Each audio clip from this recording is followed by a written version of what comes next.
was nationally and internationally well known with a number of published articles, and we are excited to have him here this evening. So, Joe, it's all yours. Thank you. Are my mics on? Am I okay? Good. Well, I've been here before. Some of you have seen me speak here, I guess it was 2013. Just show of hands who caught that presentation. All right, so y'all can't shout out the answers to what I'm going to talk about. What I find myself talking about with cities is trying to explain a different way of asking questions about what we live in and how we interact with the city, how we manage cities, how they're financed. But the whole show is going to be up here. And I use a lot of pictures, basically. If you guys want to sit down here, it's easier to see the data. So I usually put my lessons up front. When I look at cities, I tend to look at them like a form of DNA. If you want to see how I started my life, this is how I started my life when I had hair.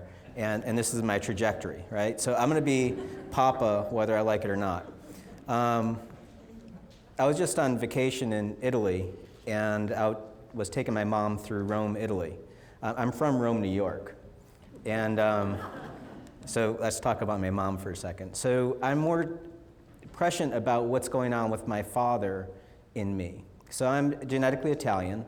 We also suffer from, the males in my family suffer from a genetic predisposition to heart disease. So I have to consciously think about what I eat, my exercise, my stress level, all of that, right? You all look at your family members, the ones that precede you, and you see those things coming at you. The older you get, the more serious they get, right? We do that with ourselves. Why don't we do that with our cities? Who's your city when you grow up? What town do you want to be? What genetic material do you have in your town or village that's the same or different genetic material from Philadelphia? You know, these are all places for people, and they just grow. Some of them get bigger and faster. Some of them suffer heart attacks like Atlanta. And how do you avoid these things? Are you talking about this stuff? So my hometown of Rome made some serious decisions that altered its path to essentially it committed suicide. They wiped out its downtown when I was a kid. And that Rome of Italy just built upon itself and kept on rebuilding upon itself and followed a DNA pattern that's kept it around for thousands of years. The other thing I'm going to do is maybe throw a question out there for you all. So for those of you that have seen this before, don't shout this out, but for the new folks, I'm going to give you 5 seconds to tell me how many shapes you see in this kid's puzzle. So it's really easy. It's just a kid's puzzle. Tell me how many shapes you see. Ready, go.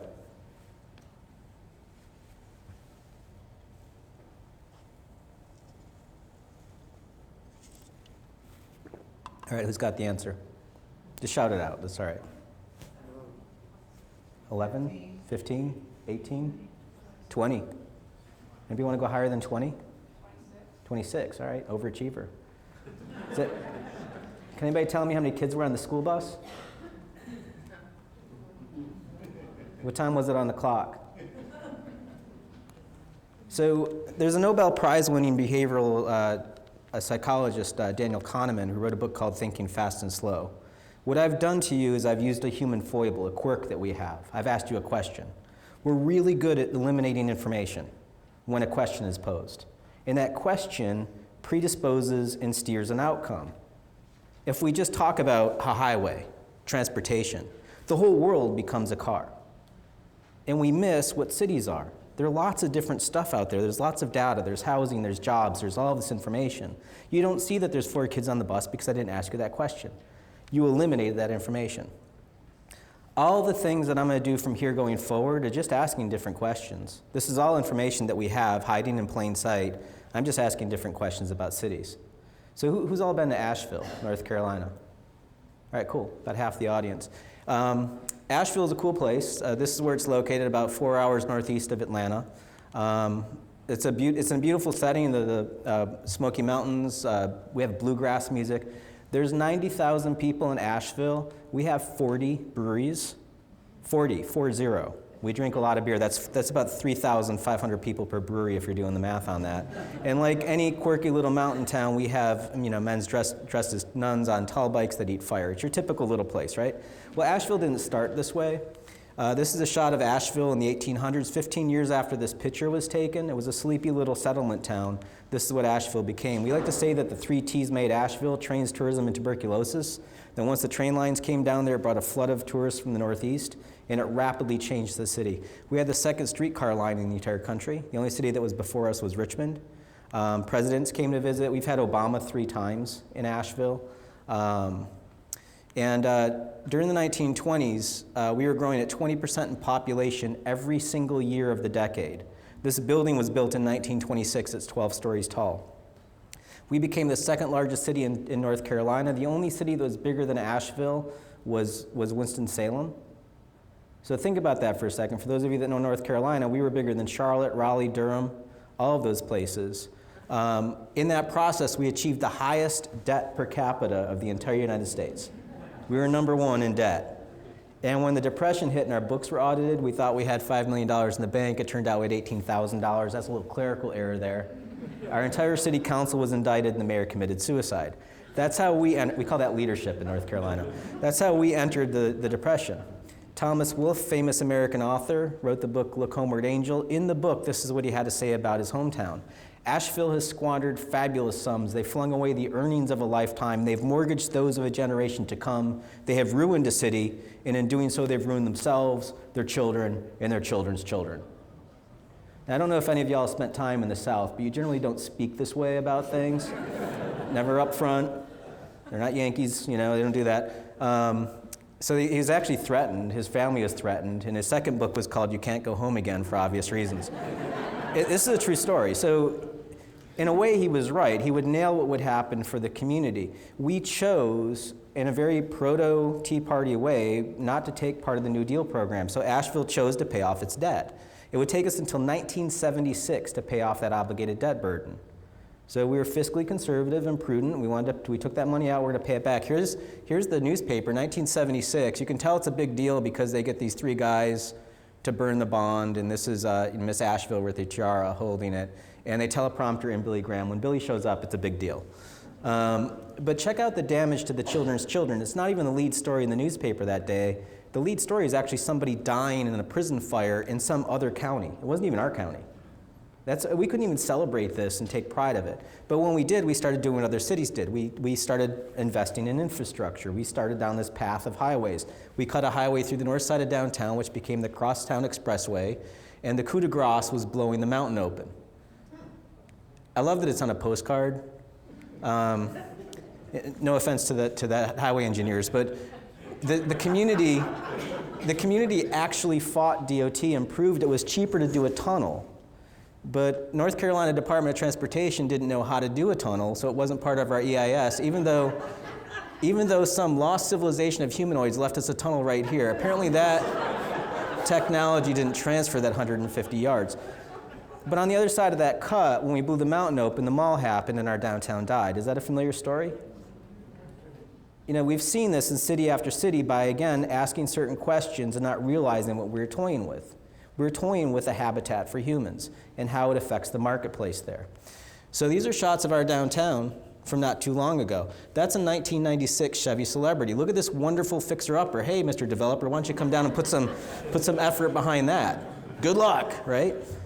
So like a Greek choir, anytime somebody would stray into our downtown to try to fix our downtown, the children's children would rise up, and that's not going to work here. We're not downtown people. We're not Savannah. We're not New Orleans. We're rural mountain people. That's who we are. We had told ourselves this narrative of what we were. We predisposed the question. So my roots actually go back to this guy, Julian Price. Julian inherited a tremendous sum of money, and he was essentially a philanthropist with it. But then he thought, I'm going to do something different with my inheritance. So he took $15 million.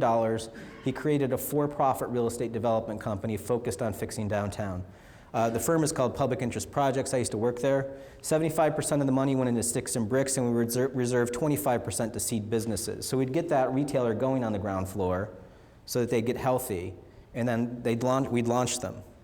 But it's all about making housing downtown. So this is one of our buildings before and after. It's mostly about apartments, but we also got a healthy bookstore and a restaurant in the basement. It was about basically following that path of what downtowns were, that human habitat that we've had for thousands of years, tens of thousands of years if you go to Damascus. We've made cities as part of what our invention is our cohabitation space. We just learned those lessons from other places.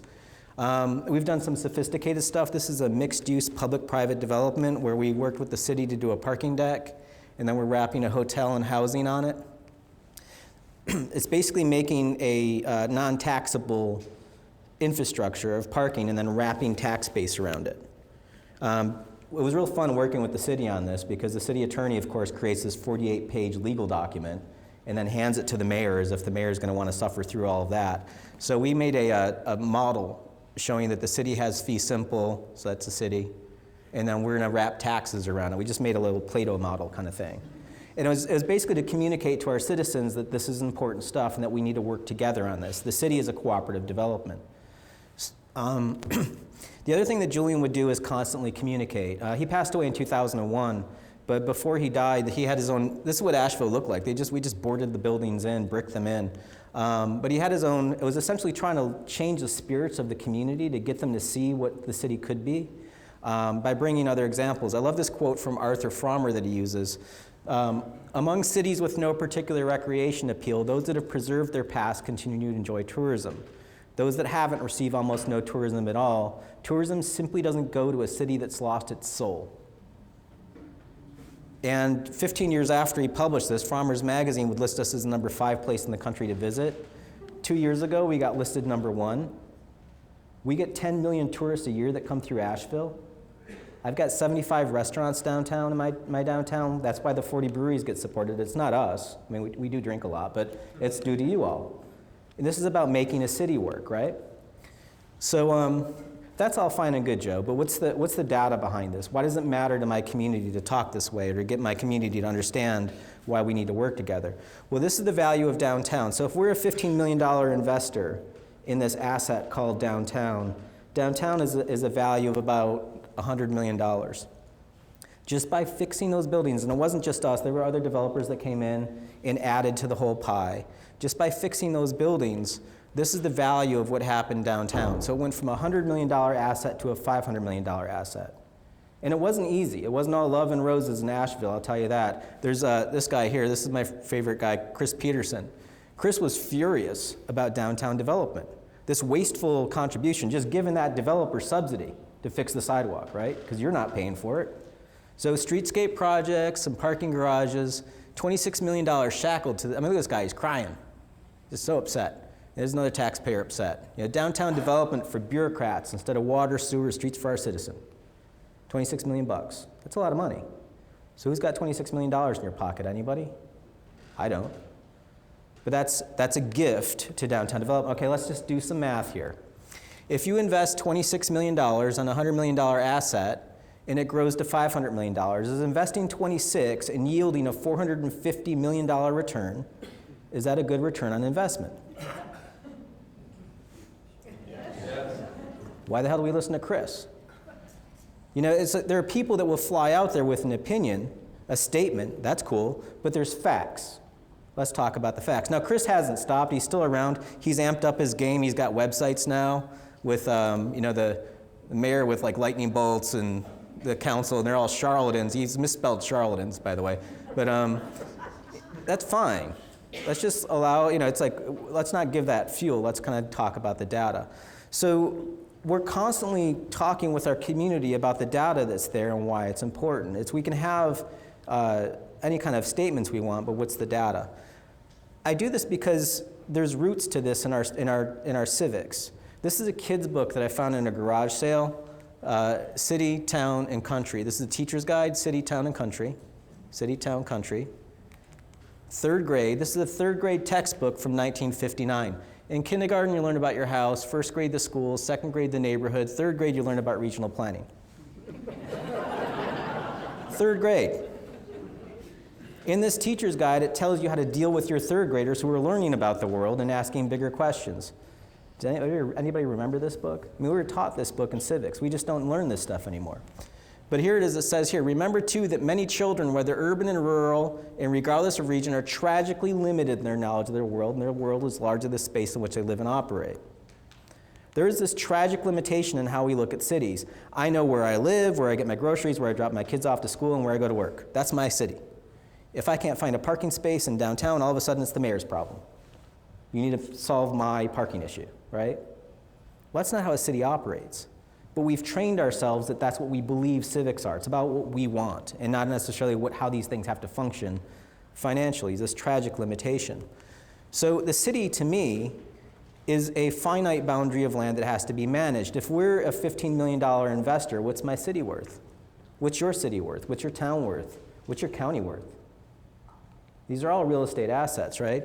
So you can even look up in the word incorporate, it says to constitute a company, a city, or other organization as a legal corporation. Cities are indeed a legal corporation. They have a charter, they have a board of directors, a CEO. You have a city manager that may be the CEO. It depends on your politics and how your structure is. Your county, you all are investors in the county as well. You're paying taxes to that corporation. There's no difference between our real estate development corporation and my county of Buncombe County. Did y'all get that? Y'all get quiet now. Did I disturb you with this, or is this cool? So my city at $12.8 billion of taxable value is 6 times the value of Ted Turner. Do you think Ted Turner wakes up every day without looking at data to understand what his viewership ratings are on CNN or whatnot? Of course. But my city is 6 times more powerful than him. Does my mayor do that? She should.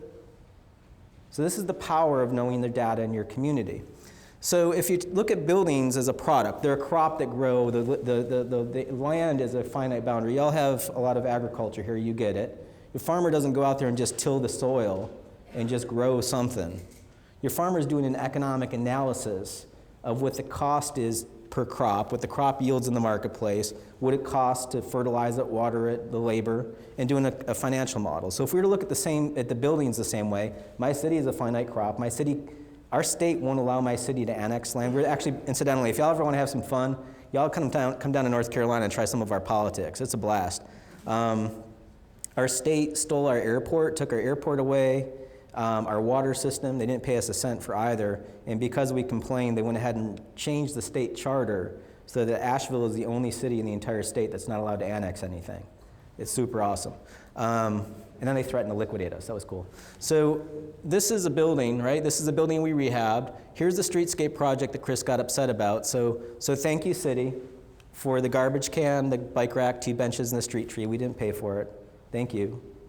We took this building, made retail, office, and residential. We took it from $300,000 of value to $11 million. So what that represents is a 3,500% increase in taxes on that property. That's not 3,500% more money of us. That's 5,000% more money y'all get. That's your taxes. You go out and buy 3,500% more garbage cans. We don't care. Does anybody have a 401k plan that grows by 3,500%? Wouldn't that be awesome? So these are investments, right? This is return on that investment. And people are like, well, Joe, come on now, that's not fair. We've got this Walmart over here at $20 million. And true, that Walmart pays $200,000 in property taxes. That's significant. All right, well, that's kind of not fair way of looking at it because that's apples and oranges. This is my house. Those are my dogs. My dogs think they're lions, by the way. We do that to freak our neighbors out. But we're on 1/10 of an acre. We pay $2,000 in taxes. So if a 1-acre cookie cutter fell from space and hit my neighborhood, each house paying $2,000 or about $20,000 an acre in taxes. Do y'all follow me? 10 houses paying $2,000, basically. Lift that 1-acre cookie cutter up, fly it in space, divide the Walmart's tax bill by the 34 acres of my corporation that it's consumed, and this is what it's paying per acre in taxes. If you had an acre of our building, this is what you get. So if you could harvest a crop, what would you harvest? Incidentally, I was presenting this in Colorado. I said, what kind of crop would you harvest? And they got it, by the way. This is starting to work in a lot of different places, I guess now in Canada too. But it's a joke, but it's a deliberate intention here. And now some people are like, well, Joe, come on, we just take the losses in property taxes to take the gains in retail taxes. All right, we can run those numbers too. So Walmart sells about $77 million worth of stuff, but the city gets a portion of that, or about $47,500, or a total nut of retail plus property of $51,000 an acre. This is just our property taxes. You add our retail because we're selling stuff. Jobs. How do you want to look at this? What's giving you more stuff? So when you stack it up side by side, we even have 90 units of residential per acre versus their 0. You just get more stuff and less space. That's the power and the economic potency of these urban environments that we've tried to shun for the last 50 years, but they're part of our DNA for the last 20,000 years. They make economic sense. Do y'all follow me? You know, I presented some weird places. The weirdest place I presented was the International Association of Assessing Officers. Any tax assessors in the room? No? Good. Assessors are awesome people, but they don't have the most dynamic conference on the planet. A planning conference is like Burning Man by comparison. It's like the most square conference. They're cool people. But what was kind of awesome was this guy was presenting at 8 in the morning at the assessors conference. So here's the head of Walmart's property tax. Because some people are like, Joe, what's your problem with Walmart? Why do you hate Walmart? I'm like, you're totally missing the point. It's not about the player, it's about the game. So this guy was presenting, and he's up there, it was awesome. He's like showing spreadsheet after spreadsheet of his bid tabs of one of his projects, how cheap his buildings are. And he's showing how he beats up the general contractors and make the cheapest building possible. The assessors are agnostic. If it's a pile of junk building, it's a pile of junk. They don't create value. They're like, thank you for expediting our research. And they're writing the notes down. Now, I'm in the back of the room thinking, this is awesome. This guy's getting all of his tax bills lowered in one meeting. There's 2,000 assessors in the room. That's efficient, right? Now, the citizen inside me, my heart's collapsing because I'm like, I can't believe he's getting away with this. He's going to pay the lowest taxes possible, and no one seems to care about it. So I went up to the microphone during Q&A, and I asked him, I said, Mr. Terrell, what's the useful life of one of your buildings? And he immediately shot back. He said, 20 years. We designed the building on a depreciable basis to depreciate down to 15 years, and we'll nurse it out to maybe 20. Then we want to get into another building and start that depreciation cycle again. So from the mouth of babes, don't hate the player, hate the game. If our tax system is designed on valuation, there is a perverse incentive to build junk in your community, your corporation. For me to invest as little as possible as a developer, and I pay lower taxes, period. That's our tax system, folks. Just be aware that when you get a Walmart, it has the useful life of a house cat. And that's it. That's their investment in your community. Don't fault them for it. They've just figured out how to maximize their dollar. So that's the city side of it. We don't have a great relationship with our county. Our county brothers and sisters got our state legislator to call us a cesspool of sin. That was kind of awesome. So we like to point out that the average city resident, now again, I pay county taxes too, right? So to my brothers and sisters out in the county, there's 2 of them for every 1 voter in the city. So they dominate my politics. They take our money too. So all right, here you are. This is the average county resident, and what you pay in county taxes, this is what I pay. So the city resident, on average, is paying more county taxes to the county than what my county brothers and sisters pay. So rather than hate on us, how about a thank you card every once in a while? Maybe a box of chocolates, you know? Let's be nice about it. Now, here's why you see somebody would chase the rateable of commercial. Commercial is indeed worth more than residential. So that's the mall at about $8,000 of county taxes per acre versus residential over here at $2,000. And it's real simple. If you think about who the voters are, y'all are the voters. So do y'all own commercial property? Most of you don't. So we've designed a tax system to reward us at a residential level. Yet we're taking all the services, then we foist the tax burden on the commercial property. That's how it works. But let's not stop there at the mall. Let's go into downtown now. Here's the mall at $8,000 an acre of county taxes. Here's our building at $250,000 of taxes. So we find for Main Street, what's good for Main Street is great for the city, but it's incredible for the county. Because does the county step in and do a dog park downtown, a sidewalk widening downtown? Do they help with downtown urban investment? No. And there's 0 kids in that building, so we're getting all this free school tax out of it too. So that's the potency about working together in this stuff. Working in the towns and the county together, you can harvest wealth together. I just want y'all to realize this isn't complex math that I'm doing here. It's 5th grade division. I'm doing productivity analysis of cities and dumbing it down into an apples to apples comparison. And we're already used to doing this. We do this when we talk about cars, right? We don't talk about cars. Do you guys compare cars on a miles per tank basis? If you did, we'd all be driving Ford F-150s, right? Because this one has the most miles per tank. You all would say to me, Joe, that's stupid. All tanks are different sizes. We do it on a miles per gallon basis, right? And the numbers just changed. and we should all be driving 1955 BMW Acetas at 70 miles per gallon. Sorry to you Prius owners, but that's actually better technology. It's a dangerous little car, though. I'm making a joke out of this, but it's funny that we actually talk about this in our normal usage. We just don't bring it to a real estate conversation.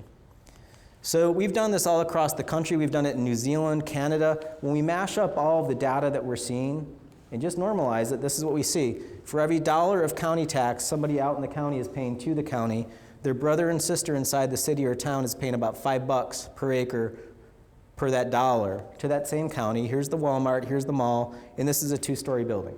That could be in downtown Driggs, Idaho, where the whole entire county is 2,000 people, or downtown Durham or Dallas, it doesn't matter. As soon as you start stacking those stories, you're essentially stacking dollar bills of taxes.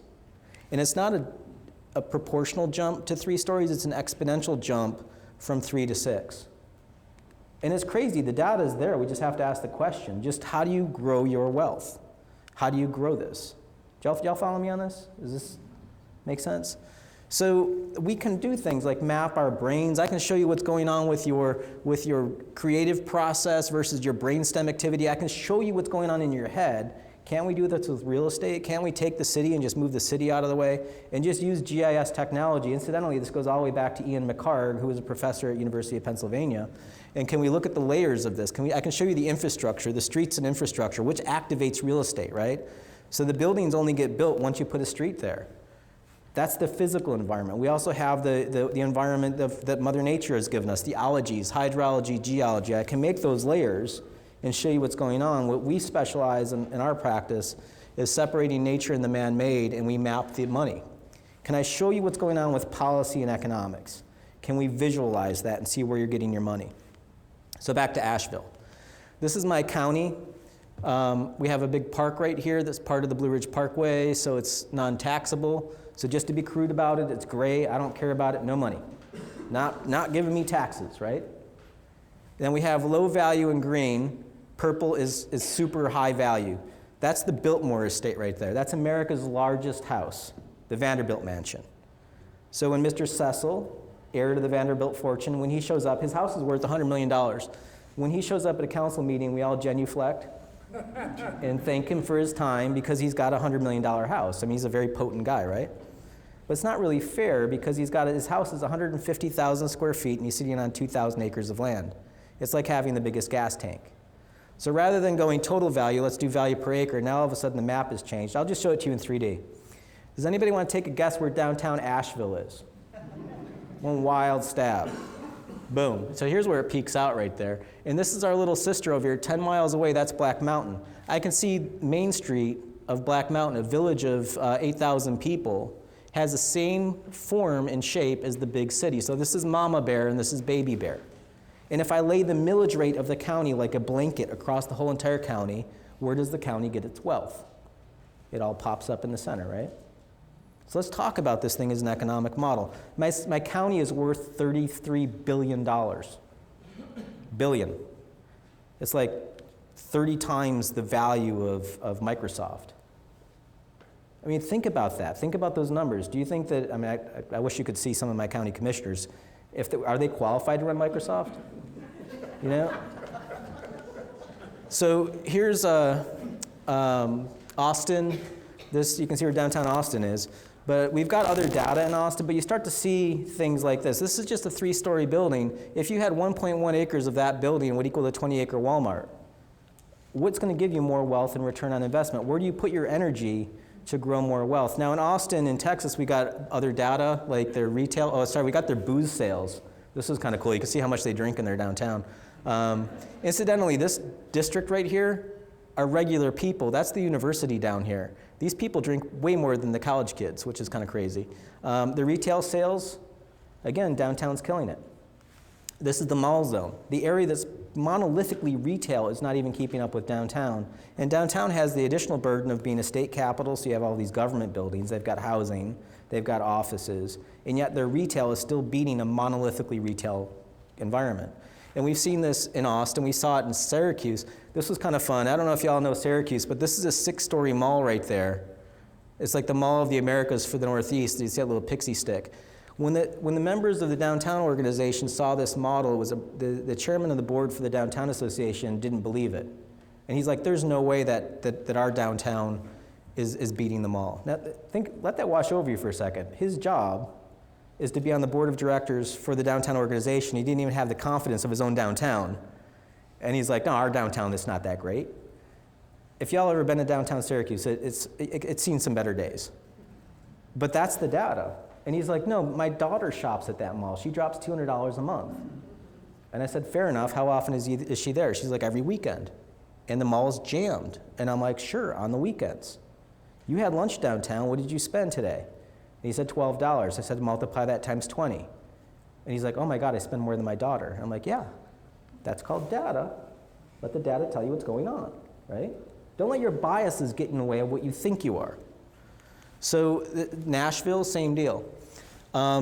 We see this in other counties. This is Wilson County, which is this rural county outside of Nashville. And there's been this spread of sprawl, but we saw this thing pop up. This is a village of a couple thousand people, and you see this pop up here. And we're like, wow, what are they doing differently from all of this stuff? And you can see it right there. It actually has the highest tax potency of the whole entire county. The most valuable building in town is out there. And it's this thing called Wilson Bank, which is that right there. So here's Wilson Bank in downtown Watertown at $7 million an acre. Here's the, excuse me, the newer version of Wilson Bank in the suburbs at $2.6 million. So this is about 3 times more productive than that one. Again, they're both banks. So the data is out there if you look at it and you let yourself see what's going on economically and be aware of this stuff. So if you had 2 acres of that thing, it would equal the 18-acre Big Lots strip mall. What's giving you more wealth? Durango, Colorado, this is a really interesting model. Is this getting boring for you all? I can like flip through some of the things. I know I get a little bit nerdy sometimes with this stuff. Durango, Colorado, here's the property tax model, here's the retail tax model. This is a monolithically retail environment where the mall is and all of that. Total productivity and jobs. Again, we see downtown killing it time and time again when we look at the data. So we compared downtown against South Durango. So here's downtown, here's South Durango. In area, in total retail taxes, South Durango's winning by about $1 million. It's also winning in county taxes. But the key difference is land consumption. Downtown is only 1/3 the scale of that environment, yet it's almost as productive from a retail standpoint. So we said if it's harvesting you more wealth, just do 8.3 more acres of downtown. Just do 8.3 acres more of that stuff, and you'll catch up in all the retail. You know, when you dig into the retail to see what's going on, here's the recession right here. This is called an area graph. From 2004 to 2013, everybody took a little bit of a hit. In Colorado, they're more dependent on retail taxes at their cities than what you all are. It's just the way that the state tax structure works. So they're really keen on this stuff. But here's downtown. Before the recession, it was about 86% of South Durango's production.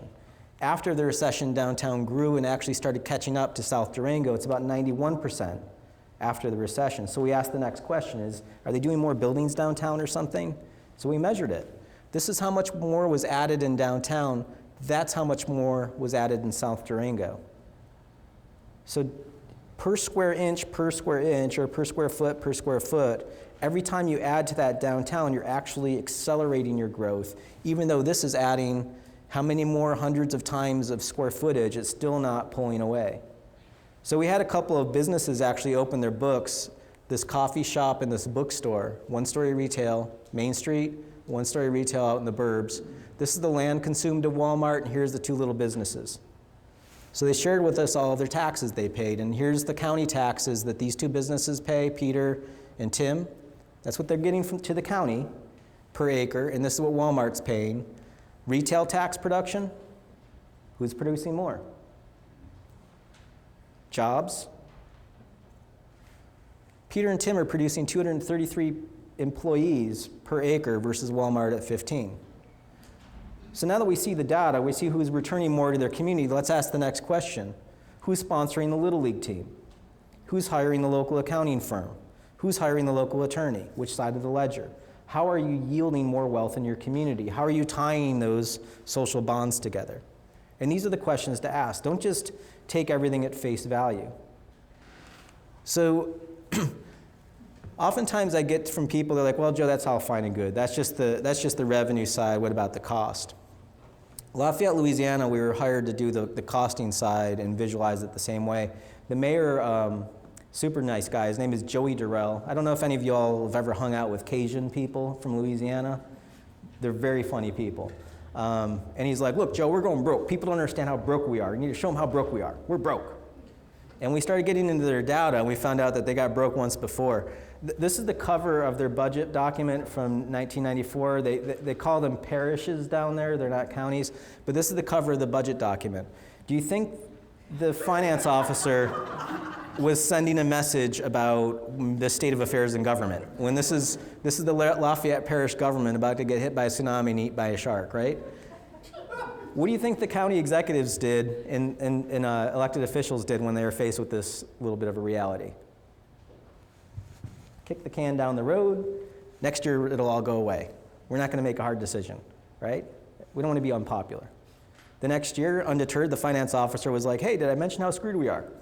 And the third year, because the members of the city are also members of the county, they're like, all right, let's just work together and do a joint city-county government. So here we are 20 years later, and I asked them, I'm like, what did you do to change your habits over the last 20 years? If you went bankrupt doing a certain pattern, and you didn't change the pattern, are you surprised that you're back in bankruptcy again? Or did you just fire the artist from the first 2 years and go to Microsoft Clip Art? Like, what did you do? So here's the revenue model. Here's downtown. This is some new urbanism stuff, basically mimicking the pattern of downtown right there, and it's mimicking the wealth. Just measuring stuff. We measured like the big ticket items, but taking streets.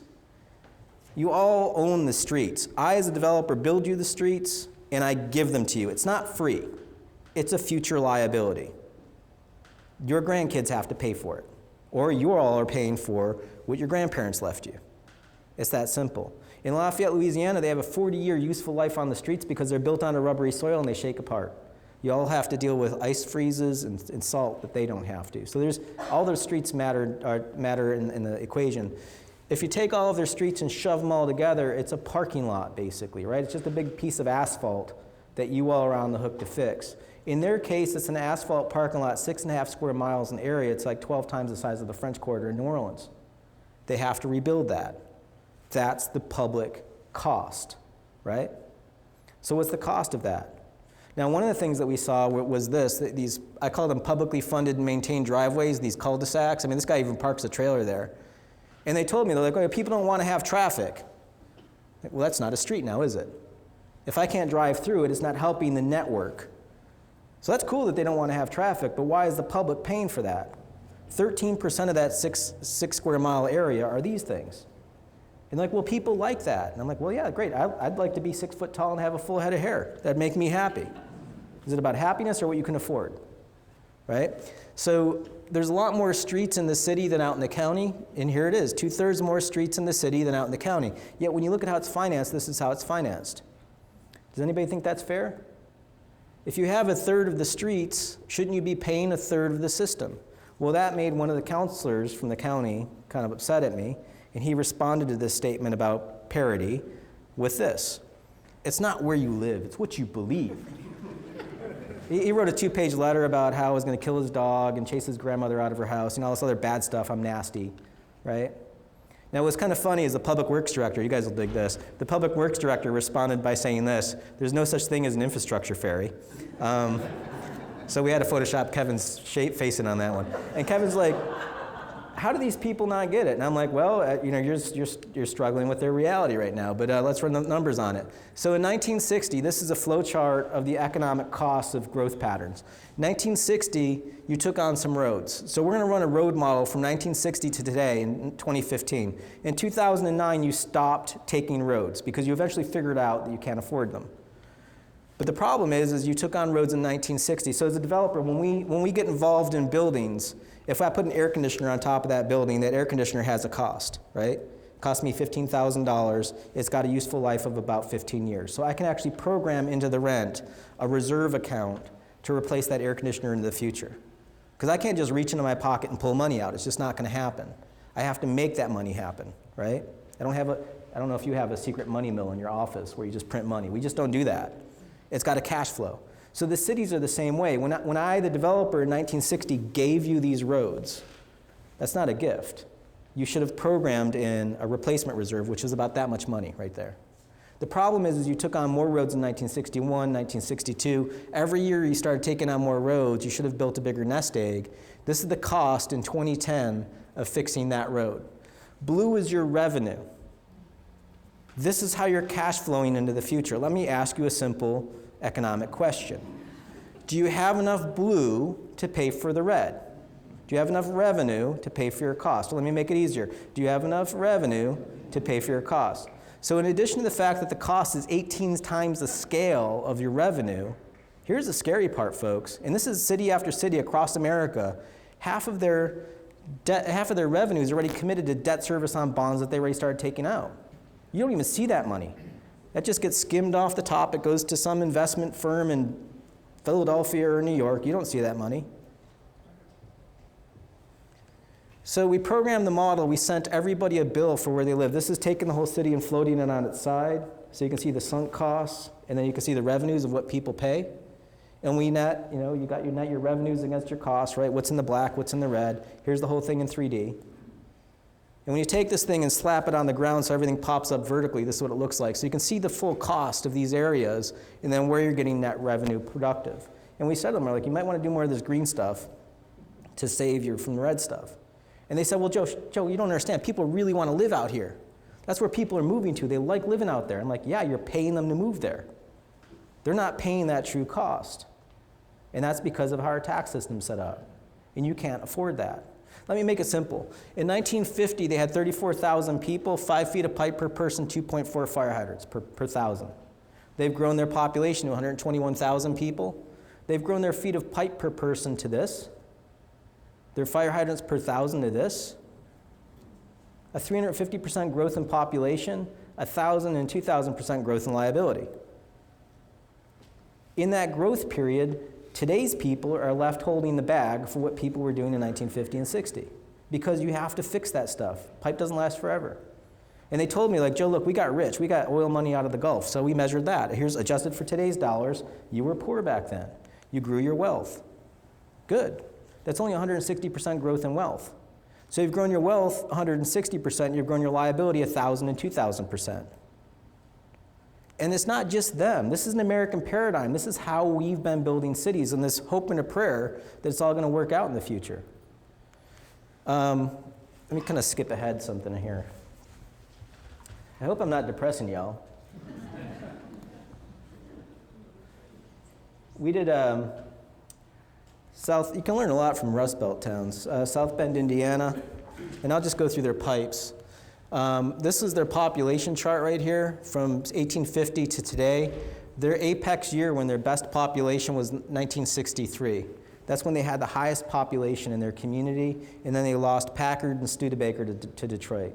When they lost those auto manufacturing, their population dropped and they kind of stabilized. On the right is their pipe growth since the 1800s. I'm going to drop a boundary when their population stops in 1963.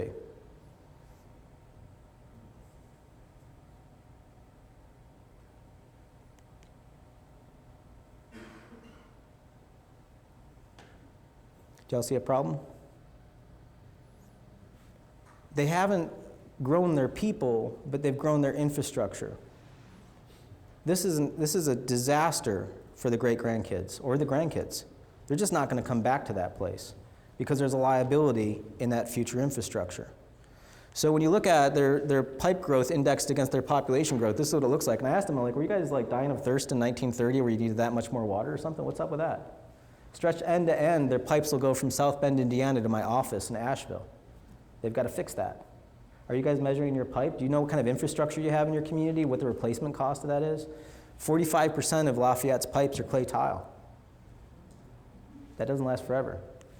So when we say we don't have money for the Greenway, the art teacher, or the dancing traffic cop, y'all don't have dancing traffic cops, do you? It's not that you don't have that money, it's that you've tied it up in other decisions, and you're not running the numbers on what you've set aside in these habits that you've got. Every community is that way. You just have to account it, do the math on this stuff, and figure out what you can afford. A lot of times people are like, Joe, you just don't get it. You don't understand. This is what America wants. We've got lots of land. And the best example I've got is Gwinnett County, Georgia. Anybody know Gwinnett County, Georgia? We got one out here. Gwinnett County, Georgia is the eastern suburb of Atlanta. And I was under strict orders. I was not allowed to say 4 words when I went to Gwinnett County. I wasn't allowed to say the word urban, city, town, or municipal, which is really hard when your company's called Urban3, but I was like, all right, whatever y'all want. And they're like, Joe, look, honey, we're rural people. That's who we are. We're not part of the city. We're out here outside the Beltway. So here's Atlanta, here's Gwinnett County. Lawrenceville is the county seat. I never heard of Lawrenceville. Now, when we did their math, there are 800,000 people in Gwinnett County, which is stunning. So I called up my client. I was like, Kelly, y'all are 800,000 people. She goes, I know, honey, but we're 460 square miles. We're a big county. All right. Well, I can figure out density, right? So if you divide 800,000 people into 460 square miles, that's your density, right? You're 1,900 people per square mile, which is less dense than DeKalb, which has Atlanta in it. So I got it. You're less dense than DeKalb. But what was stunning was we had all this other data, so I put it up there for them. So I said to them, I'm like, look, y'all are 200 people denser than Mecklenburg County, North Carolina. What's in Mecklenburg County? Yeah. How the hell did you guys get denser than Mecklenburg and not produce a Charlotte? Lawrenceville is the biggest town. Y'all have heard of Charlotte, right? You've heard of Nashville. That's Davidson County, Tennessee. You're 600 people denser than Nashville. Both of these places have a professional football team. There's no such thing as the Lawrenceville Cowboys, is there? This is Austin, Raleigh. They're double the density of Austin. That's Asheville. This is Chapel Hill, North Carolina. That's Lawrenceville. So we did their model. I was kind of stunned. I was like, wow, it's just like the same thing all across. By the way, that's the last farm right there. You can kind of see it right there. So I had Josh turn it on its side, and I was like, damn, it's like a 1970s shag carpet. It's like the same thing the whole way. And it was kind of stunning us because this is what we typically see. And when we look at a form of the tax model, we can see place, we can see what's going on economically, and I can see Chapel Hill, Carborough, and Hillsborough, and I can see Main Street, Main Street, Main Street, and I can see some new urbanism. I can see in the data what's going on physically and financially. I couldn't figure out what's going on here. They used up every single parcel of land with the same development typology and got the same value across the whole model. These are their choices. They told us that they were rural. That's not rural. So this is the highest value they've produced. All of these places are less dense and produce more wealth. So maybe density isn't the moniker you should use. So this is what they typically got. There's like 12 malls inside the county. This is the value, about $700,000 an acre. Doug's boot shop right here is $1 million. Like that's actually more productive than the mall. And this is the big breadwinner. That's the most valuable building in the entire county, and it was given to them 110 years ago. And they haven't achieved that kind of wealth. So just to rub it in, we made an economic heart monitor, putting Gwinnett County at the same scale as Austin and Nashville, and we pulsed them out. Oh, look at there. So we got a peak value of 192 million there in Nashville, 476 million in the less dense Austin, and y'all are flatlining at 8. It was really amazing to kind of present this data because the feedback was priceless. One of the county commissioners just got in an argument with me. She's like, but we're not urban. I was like, ma'am, I never called you urban. I called you dense. You know, it's like, pun intended. I mean, it's just, we've gotten into a way about the way that we talk with data is without looking at the data and being agnostic about it and getting some feedback. We've tied our emotions into it. So I could tell you I'm Brad Pitt. This is me. But there's data. You all see it. I'm not Brad Pitt. You know, it's like it's what we say we are and then what we are two different animals. So, by the way, y'all, you're 671 people per square mile. You're actually somewhere between Raleigh and Asheville. You should have an Asheville in Chester County by now. So what are you doing? This is Chapel Hill. That's what rural looks like. Think about this. Have conversations about what the data is. You know, We look at, I'm going to close with Charleston and come back to you in a second. Charleston was fun because it's a phenomenally old city, and we could dig into it, but what was really kind of cool is they've got buildings that predate the Declaration of Independence. So we could grab those buildings and say, what was here from before the United States? And you know, things like this. Built in 1686, this is clearly a revolutionary right there. So that's the oldest liquor store in the entire country, by the way. And here they all are in the model, and there they are in plan. And there's about 21 acres of those buildings that predate the United States. Last year, they paid the county $631,000 in county taxes. Well, it just so happens we've got the Walmart over here. It also happens to be about 21 acres. Last year, it paid the county $47,000. That's the data. What does it tell you? What kind of choices are you going to make? What kind of policies do you want to have? How do you want to run this system? What can you afford? So again, all of this stuff, I'm not a finance wizard. I've got a degree in architecture. I like to draw pictures. You know, this isn't hard stuff. Use the information that's there and get past your biases that you have. So back to you all. One of the things is this pattern that you have with these kind of weird mitochondria going on. And you know, you're missing some opportunities here, and it's like, how is this pattern happening? You're doing these documents, you're talking about this stuff.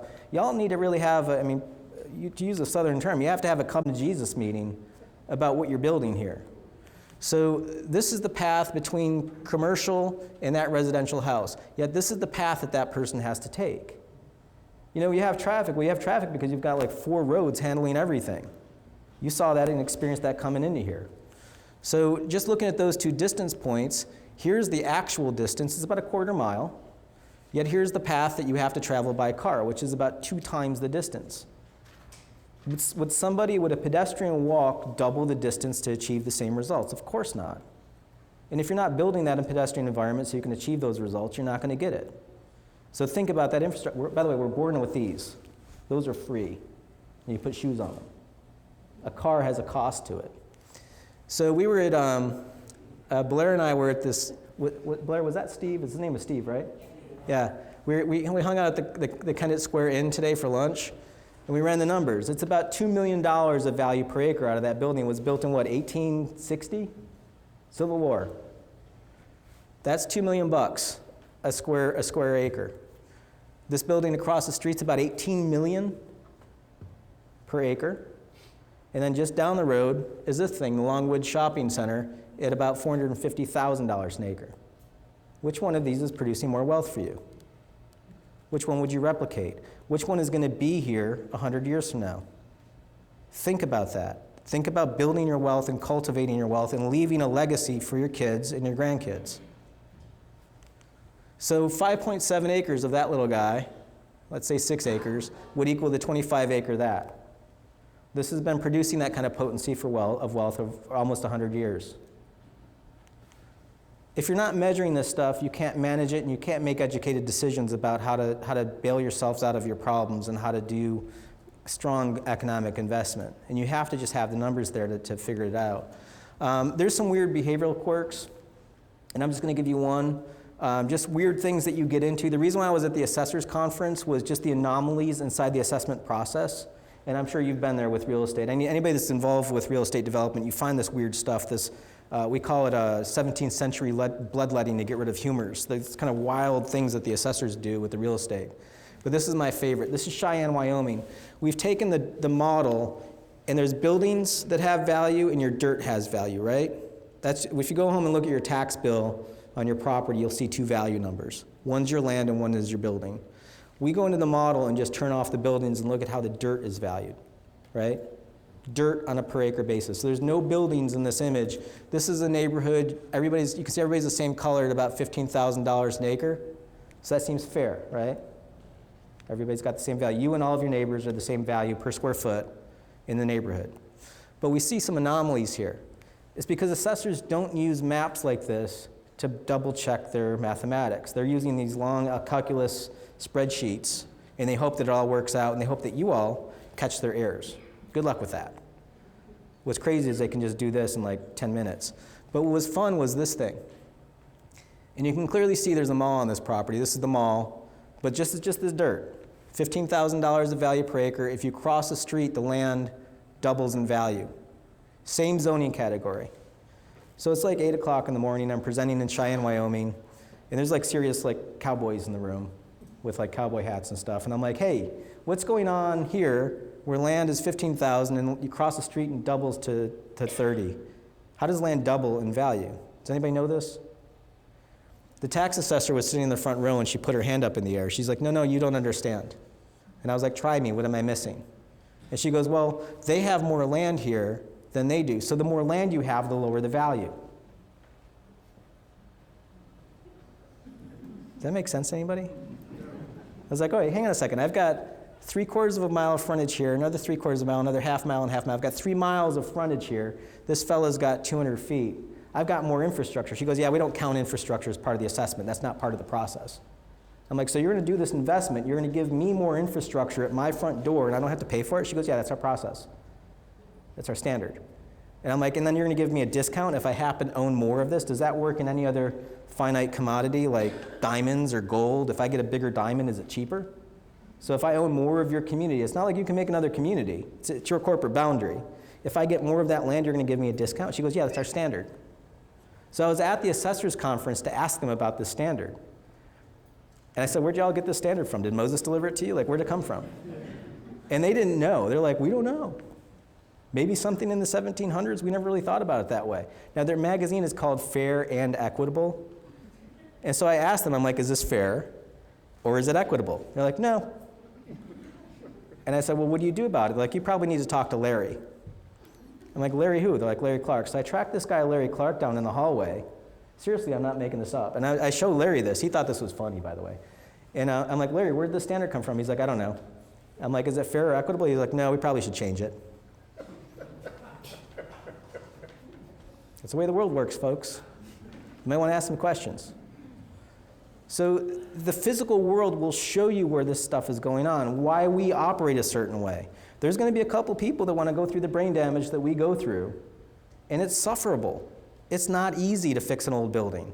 It's not easy to fight with parking issues, to go through a 2-year process, just to be heard through a process. Yet I can go out and do a Walmart like that. Change the process to reward the stuff that gives you more wealth.